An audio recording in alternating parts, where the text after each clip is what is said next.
আসমান কি দ্বারা বানিয়েছেন, কি দ্বারা তৈরি করেছেন।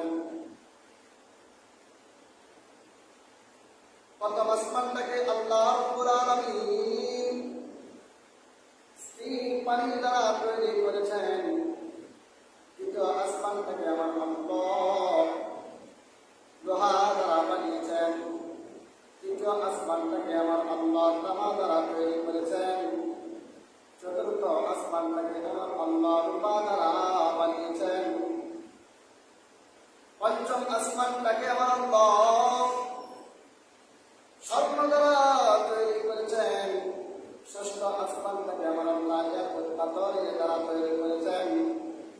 সপ্তম আসমানটাকে আমার আল্লাহ নূরের পাথরের দ্বারা তৈরি করেছেন। সপ্তম আসমান থেকে সিদরাতুল মুনতাহা পর্যন্ত